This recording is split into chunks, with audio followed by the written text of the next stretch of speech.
Hey everyone, welcome back to the Christmas Carol Countdown. Today I'm joined by my friend Rachel Wagner, and we're going to be talking about a Barbie's Christmas Carol.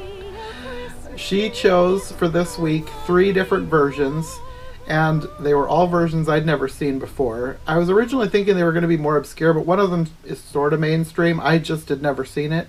So the first two that we're going to be talking about on today and Wednesday are going to be probably ones that you've never seen or heard of before. And then on Friday, we're going to be talking about the 1951 version, which is apparently a classic. I just had never gotten around to seeing it. Anyways, today we're going to be talking about Barbie's Christmas Carol, which was something I never would have chosen to watch on my own. But Rachel really wanted to, so we're going to talk about it. Yes. So thanks for letting me be on your channel, first of all. And I have a fondness for the Barbie movies. I've reviewed 7 of them on my channel, and they're kind of I don't know, I guess maybe you could say they're a guilty pleasure, but I have no guilt. I enjoy them. And the thing about the Barbie movies is you kind of just have to accept the fact that the animation isn't great. And so you just have to be like, okay, that's it. And some people can't get over that, and other people like me can. But the other production values are pretty strong. I think the voice cast is good. I think the music is really good, particularly in this one. I think all the carols are really strong and well sung, well arranged. A lot of times they have symphony orchestras doing the music, which I like. And I just thought they had some creative choices that they made in this that I thought were interesting and that I liked. So was this your first time ever seeing a Barbie movie? Yes, that's just not something that I ever would have thought to seek out and watch on my own. Maybe if was babysitting a kid or something that liked it, I would have seen it, but Barbie was not something that ever crossed my radar. So what did you think? What was your overall opinion of the film? My initial thought was, this is surprisingly watchable. Right? It was not horrible. It wasn't, yeah. I wouldn't say it was amazing, but sure. It was not as bad as I would have thought it might be. There was some acting that was a little iffy, and there was one thing that I did hate about the movie. I hated that cat. Chuzzlewit, or whatever his name was. He was like a really bad Lucifer from Cinderella ripoff, and he was ugly. And I was just like, why don't they get rid of this cat? I would have liked it a lot better without the cat. Fair enough. I can understand that. The animation, I thought, it wasn't great, but it was passable. The only thing that I really didn't like, I didn't like the cat, and the animals weren't, none of the animals I would say were as good as the people. They had the people done a lot better than the animals. It was just better than I thought, I guess. Hey, there you go. I'll take it. So it starts out with Barbie telling Kelly the Christmas Carol story. And because of course you can't have Barbie being Scrooge. Like that's just, it's just not right. Like Barbie is Barbie and super positive and everything. So you have to, that's kind of their workaround on that. And so she's telling the story to Kelly. And it starts out with a opera diva named Eden. And Eden believes in a selfish world, only the selfish survive. So she has this very cynical view of the world. She treats everybody in her crew and everything for her opera act, she treats them terrible, including her friend Catherine, who she's very suspect that Catherine is like working for another crew on the side. And obviously, so you've got Catherine being sort of the Bob Cratchit character. And one of the things that I think is unique about this one is that both the Bob Cratchit character and the Marley character are both people that Eden grew up with. Basically, you have her Aunt Marie is the Marley character, and she was basically Eden's mother figure in her life. And I can't think of really that many other examples of Cratchits that, like, she grew up with Catherine her whole life, and she grew up with Marley as her mom. I can't think of that many other examples of it being that long of a relationship with those two characters. What did you think of that? I thought it was a really good way to make this a more unique version. Yeah. The fact that Scrooge is female was already really unique, but this was even more like they made most of the characters female, which I thought was a good way to put their own spin on it. Yeah. And I liked the characters, liked and hated. I did not like Marley, but you're not supposed to like the Marley character, Sure. Yeah. the evil aunt. But I thought she was a Yeah. good character anyway.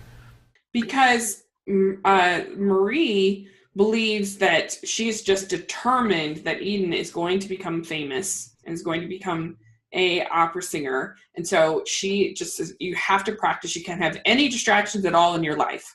And I really thought it was a clever choice that when Marie comes as Marley, instead of the cash boxes and everything like that, she has mirrors on the chains, which I thought was really kind of clever.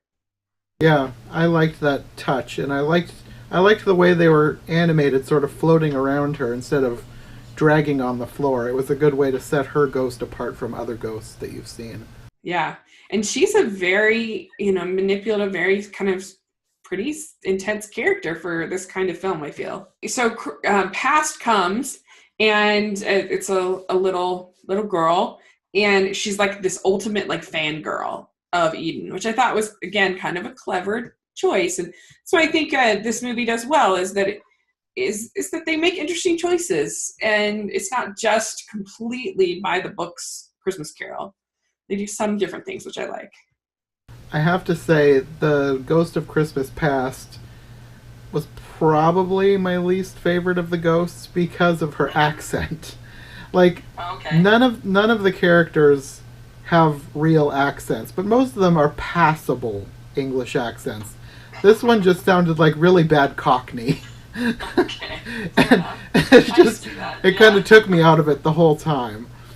Yeah. I thought that was kind of like I haven't seen any other versions of Christmas Carol where like one of the ghosts is like a huge fan of Scrooge. Like I thought that was kind of clever. Yeah. And and then we get a pretty traditional, obviously female take on present, and Eden gets to see what Catherine has actually been doing in terms of she's not working for another show or another singer. She's actually helping out this orphanage. And they do have one of the orphans is named Tim, so it's obviously that's your Tiny Tim. Hmm. And she also sees her crew as part of present and sees them, complaining and throwing tomatoes at pictures of Eden and stuff like that, because she's making them work on Christmas, and she's just such a difficult employer. And then we get Christmas Future, and I really thought that this was a clever choice that they make, because what they do is they basically have Catherine end up becoming kind of bitter, and she ends up taking the philosophy of in a selfish world, the selfish succeed. So she becomes like Eden, and she becomes this like, this famous designer, but she's just really like horrible and awful. And I thought that was kind of clever. The idea of like Bob Cratchit character in the story becoming Scrooge. I've never seen that before. Yeah, no, that was the first time I've seen a version like that. I did not expect that to happen. I I don't know how I feel about it. I feel like it was clever, but I kept thinking, would she really do this? It did seem kind of out of character, but I guess if enough time had passed and enough bad things had happened in your life, it's very plausible that you could turn bitter and become what you once despised. Yeah. Yeah, I think it's a plausible take, and I think in a way like Future is I don't know if it's supposed to be 100% realistic. Like it's supposed to be kind of the worst, almost the worst version of what could happen, and to kind of really scare, in this case, Eden, scare the Scrooge character and get them to really finally let go of that final ounce of pride that's still sort of left and become humbled and everything.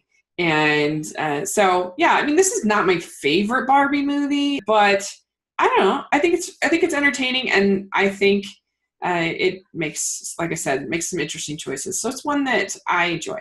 Yeah, like I said, it was surprisingly watchable. It had some really good stuff in there. There was not much that I really didn't like. Just mainly the cat is what I really didn't like. What did you think of the music? Did you like it, the carols? Actually, the music was probably the best part of this whole thing because I was pretty much shocked at how good the music was. Like, I did not expect to have like a full-on opera singer, and I don't know if she's a professional opera singer, whoever does Eden's voice, but she was actually really good, and I was really surprised. Yeah, she was really good, and I do think I don't know if it's the London Symphony Orchestra, but it's like a full symphony orchestra that they get for these Barbie movies, and you can tell it sounds really good. Yeah, the music was probably the best part. Like I said, it was just surprisingly amazing. Well, I think that's going to be all for today. On Wednesday, we're going to be back talking about A Diva's Christmas Carol, another very unique take on this story. So look forward to that, and we'll see you then. Bye. Bye. Oh, Christmas tree,